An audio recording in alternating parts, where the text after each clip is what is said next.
Gayatri college Sanchore के online class में आप सभी का स्वागत है। प्रिय विद्यार्थियों, नमस्कार। बीए द्वितीय वर्ष राजनीति विज्ञान विषय के अंतर्गत हम प्रतिनिधि राजनीति विचारक अरस्तु के बारे में अध्ययन कर रहे हैं और आज हम अरस्तु के आदर्श राज्य संबंधी विचारों को समझने का प्रयास करें। आज हम अरस्तु के द्वारा प्रस्तुत आदर्श राज्य की परिकल्पना को समझने का प्रयास कर रहे हैं। देखिए, जिस प्रकार से प्लेटो ने अपने आदर्श राज्य की स्थापना की थी, इसी प्रकार से अरस्तु के अपने आदर्श राज्य संबंधी विचार है। ये जो विचार उनका जो आदर्श राज्य का है वो प्लेटो के द लॉज,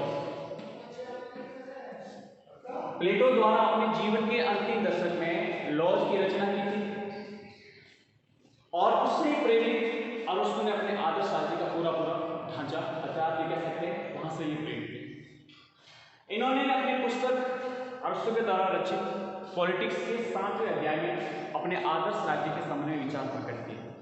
ये समझना है कि एक अच्छा राज्य कैसा है, उसकी क्या क्या विशेषता है।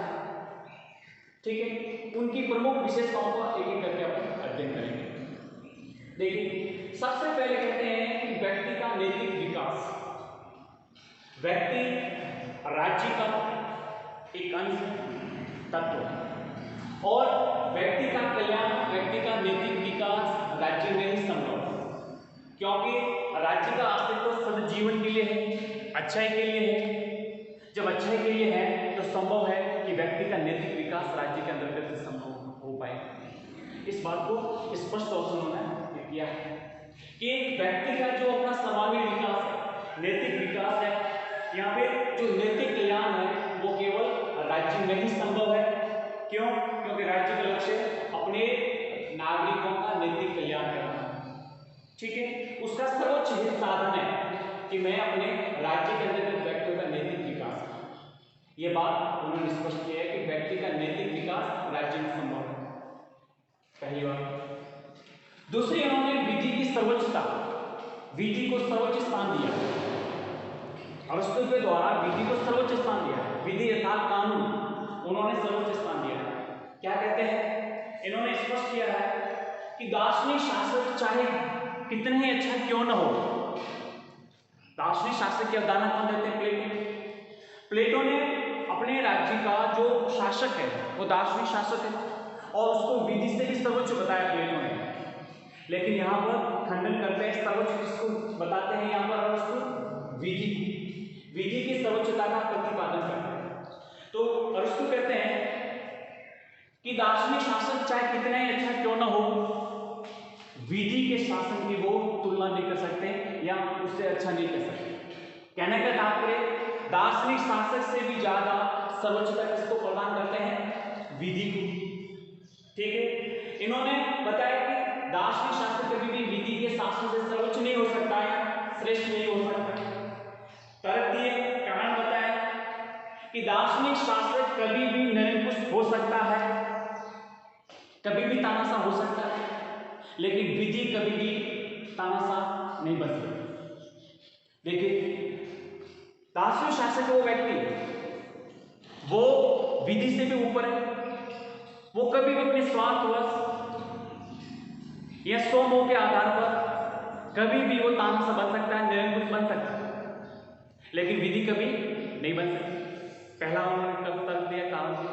दूसरी बात वो बताते हैं कि दार्शनिक शासक है वो कभी भी अपने स्वमोह या भाई भतीजावश ऐसा से ग्रसित हो सकता है, निर्णय प्रतिकूल ले सकता है, लेकिन विधि कभी नहीं देखती।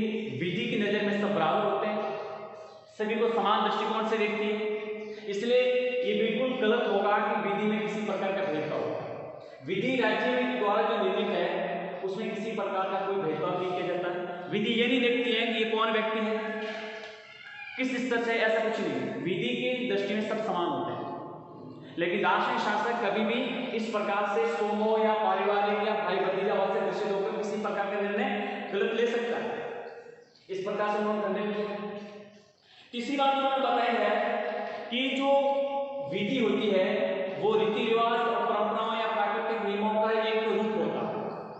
ठीक है, उसमें किसी भी प्रकार में मतलब कह सकते हैं कि जो कमी रहती है कमी ये रहती है विधि में कि विधि अपने आप को स्वतः नहीं बदलती, विधि में अपने आप को परिवर्तन नहीं आता है।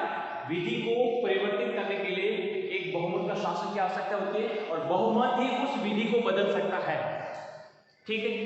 लेकिन इसका पूरा एक मूल्यांकन करें तो कहा जाता है कि विधि का शासन ही सर्वोच्च होता है और श्रेष्ठ होता है, ठीक है। इस प्रकार से उन्होंने विधि के शासन की सर्वोच्चता पर बल दिया। तीसरा उन्होंने बताया अपने आदर्श राज्य में मध्यम वर्ग का शासन। देखिए, कोई भी शासक, चाहे एक व्यक्ति हो या अनेकों समूह हो, वो सर्वोच्च गुणों से संपन्न हो सकता है, उसके अंदर सर्वोत्कृष्ट गुण हो सकते हैं और स्वाभाविक है कि हमें उसकी आज्ञा का पालन करना चाहिए।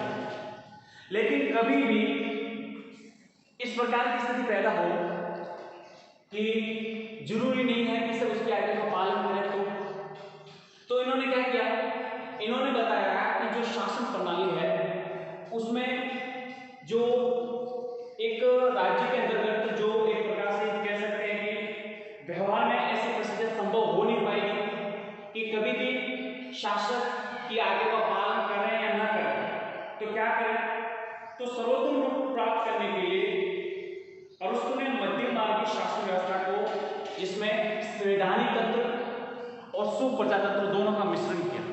संवैधानिक तंत्र और सुप्रजातंत्र दोनों का मिश्रण करते हुए इन्होंने स्पष्ट किया है कि प्रत्येक राज्य में 3 वर्ग होते हैं, प्रत्येक राज्य में 3 वर्ग होते हैं, उच्च वर्ग और निम्न वर्ग, तीसरा मध्यम वर्ग। अब देखो, उच्च वर्ग होता है वो धनाढ्य होता है, साधन संपन्न होता है, अमीर होता है, और जो निम्न वर्ग होता है वो गरीब होता है, उसके पास सामर्थ्य नहीं होता है। तो जो उच्च वर्ग है उसमें भोग विलास, ऐशो आराम के गुण पाए जाते हैं, और जो निम्न वर्ग होते हैं वो तुच्छ अपराध की प्रवृत्ति उनमें पाई जाती है। अब ये उच्च वर्ग और निम्न वर्ग एक दूसरे के विपरीत होते हैं, ये कभी भी एक दूसरे का हित नहीं देखते हैं, ये एक दूसरे के प्रतिकूल है। तो अरस्तु कहते हैं कि मध्यम वर्ग की प्रधानता होनी चाहिए, और मध्यम वर्ग होता है वो एक अच्छे नैतिक गुणों से संपन्न होता है, नैतिक गुणों से संपन्न होता है। इसलिए मध्यम वर्ग के अंतर्गत उन्होंने शासन वर्ग मतलब शासन व्यवस्था के भाग को संभालने की बात करते हैं। अब यहाँ पर पूर्णतः स्पष्ट करते हैं कि मध्यम वर्ग दोनों ही वर्ग यानी उच्च और निम्न दोनों ही वर्ग विश्वास कर लेते हैं, इसलिए शासन व्यवस्था की बात को किसके पास होनी चाहिए, मध्यम वर्ग के पास। स्पष्ट किया। अगला उन्होंने बताया मिश्रित शासन प्रणाली। मिश्रित शासन प्रणाली में आप देखेंगे इन्होंने बताया है कि जो संवैधानिक तंत्र है, क्योंकि विधि को सर्वोच्च स्थान दिया, विधि के अनुसार शासन व्यवस्था की बात करते हैं, तो स्वाभाविक है कि इन्होंने जिस वैधानिक तंत्र जो संविधान के अनुरूप शासन चलने वाली व्यवस्था है उसमें उन्होंने कुलीन तंत्र और प्रजातंत्र दोनों का समावेश किया। कुलीन तंत्र की शालीनता और प्रजातंत्र की जो राजनीतिक संस्था है, इन दोनों का मिश्रण करके एक प्रकार से मिश्रित शासन व्यवस्था की बात करते हैं। कौन? अरस्तु। किसमें? अपने आदर्श राज्य संबंधी विचारों में इस बात को स्पष्ट किया। अगला है जनसंख्या। अब प्रश्न ये बनता है कि जनसंख्या कितनी होनी चाहिए। प्राचीन नगर राज्य होते थे, उनमें नगर राज्य जो जनसंख्या का जो आधार था, कितनी जनसंख्या होनी चाहिए। आपको पता है प्लेटो कहते थे कि किसी भी एक अच्छे आदर्श नगर राज्य की जनसंख्या होती है वो 5040, ये उसकी कुल जनसंख्या मानी जाती है। अब आज के समय में आशा सतत लगेगा कि 5040 की क्या एक तर्क है, लेकिन कहते हैं कि आदर्श राज्य की जनसंख्या कितनी 5040 होनी चाहिए, ऐसा प्लेटो कहते थे। अरस्तु कहते हैं कि किसी भी नगर राज्य की जो जनसंख्या है ना तो वो बहुत अधिक होनी चाहिए और ना बिल्कुल कम होनी चाहिए। बहुत अधिक होगी तो आवश्यकता पूर्ण नहीं हो पाएगी, कानून व्यवस्था शासन व्यवस्था का प्रबंध सही ढंग से नहीं हो पाएगा, एक प्रकार से अराजकता वाली स्थिति हो सकती है। और न्यून होगी तो भी समस्या ये है कि वो अपनी आवश्यकता पूर्ण नहीं कर पाएगी, अपनी रक्षा नहीं कर पाएगी, अपनी मूलभूत जरूरतों को पूर्ण नहीं कर पाएगी। इसलिए कहते हैं कि न तो जनसंख्या ज्यादा होनी चाहिए और न जनसंख्या बिल्कुल कम होनी चाहिए, एक संतुलन बना रहना चाहिए ताकि अपनी सभी प्रकार की सुरक्षा, सभी प्रकार के आर्थिक सामाजिक जरूरतों को पूर्ण कर सके। ऐसे ही जनसंख्या होनी चाहिए ताकि राज्य की व्यवस्था सही ढंग से चल पाए। ठीक है, इसलिए कहते हैं कि न तो 10 से कम और न 1 लाख से अधिक। इस प्रकार का एक ऐसा संतुलन होना चाहिए जिसमें सभी अपनी आवश्यकताओं को पूर्ण करते हुए विकास कर सकें। ठीक है। अगला है प्रदेश, ये उसका भूभाग, क्षेत्रफल कितना होना चाहिए, कितना विस्तृत, इस आधार पर उन्होंने बताया है। यहाँ पर भी वही बात लागू होती है जो जनसंख्या पर होती है। इन्होंने स्पष्ट किया है जो प्रदेश है, प्रदेश इतना विशाल भी नहीं होना चाहिए, इतना विशाल भी नहीं होना चाहिए और इतना बिल्कुल छोटा भी नहीं होना चाहिए ताकि वो अपनी पूर्ण आवश्यकताओं को या अपनी आवश्यकताओं को पूर्ण नहीं कर सके। इस बात को उन्होंने स्पष्ट किया है। और उसको कहते हैं प्रदेश का जो क्षेत्र है वो उतना विशाल भी नहीं होना चाहिए कि अपनी आवश्यकता पूर्ण न कर सके और इतना न्यून भी नहीं होना चाहिए कि उसमें बिल्कुल वो अपना अस्तित्व नहीं रख पाए। इसलिए कहते हैं कि अपनी उदारतापूर्वक संयमपूर्वक जीवन जिंदगी जी सके, आसानी से अपना जीवन निर्वाह कर सके, इस प्रकार का उसका प्रदेश होना चाहिए। अगली बात बताते हैं नागरिकों का चरित्र। देखिए हमेशा उसको इस बात पर बल दिया है कि मैं चाहता हूं मेरे राज्य के अंतर्गत रहने वाले सभी नागरिकों का चरित्र यूनानियों की तरह होना चाहिए, यूनानियों की तरह होना चाहिए ताकि एक मेरा राष्ट्र सक्षम, मजबूत और सशक्त राष्ट्र के रूप में उभर सके, ये जरूरी है। अब यूनान क्या कहते थे, यूनानी दार्शनिक क्या कहते थे, बुद्धिमत्ता, साहस और उत्साह। बुद्धिमत्ता, साहस और उत्साह ऐसे व्यक्ति में गुण होने चाहिए, ऐसे गुण होंगे तो एक अच्छा आदर्श राज्य संभव हो पाएगा। इसलिए उन्होंने नागरिकों के चरित्र पर भी सबसे ज्यादा बल दिया है। शिक्षा, शिक्षा यहाँ पर प्लेटो की बातें कहते हैं कि शिक्षा प्रदान करना राज्य का महत्वपूर्ण कर्तव्य है। राज्य के द्वारा नियंत्रित और राज्य के द्वारा शिक्षा प्रदान की जानी चाहिए, अर्थात कह सकते हैं कि अनिवार्य शिक्षा पर वो बल देते हैं कि राज्य के द्वारा एक प्रकार से सभी नागरिकों के लिए अनिवार्य तथा सार्वजनिक शिक्षा व्यवस्था की जाए ताकि सभी व्यक्तियों को, राज्य के अंतर्गत रहने वाले सभी नागरिकों को शिक्षा की व्यवस्था हो सके। तो स्पष्ट तौर से उन्होंने शिक्षा राज्य द्वारा प्रदान करने की बात करते हैं। प्लेटो ने, अरिस्टो ने जो अपने आदर्श राज्य में अभी जो विशेषता बताई है वो है आदर्श, मतलब कह सकते हैं राज्य की स्थिति, राज्य की भू अवस्थिति। मतलब कहते हैं कि नगर राज्य की जो स्थिति है या उसमें जो बस्ती की स्थिति है ऐसी जगह होनी चाहिए कि उसकी जो मूलभूत आवश्यकता है उसकी जो पूर्ण हो सके, सभी व्यवस्था एक जगह केंद्रित हो ताकि जो जो उसकी आवश्यकता हो पूर्ण किया जा सके। दूर दराज या लंबी दूरी में किसी प्रकार की बस्तियां नहीं होनी चाहिए, सभी बस्तियां एक जगह हो और जो भी उनकी राजनीतिक आवश्यकता है, राजनीतिक सुविधा है, युद्ध क्षेत्र है और भी किसी भी क्षेत्र से जुड़ी हुई है तो वो सब एक जगह उनको पूर्ण कर सके। इसलिए राज्य की स्थिति वो किसी एक महत्वपूर्ण स्थान पर सब केंद्रित अवस्था को स्वीकार करता है। अगला है राज्य के विभिन्न वर्ग।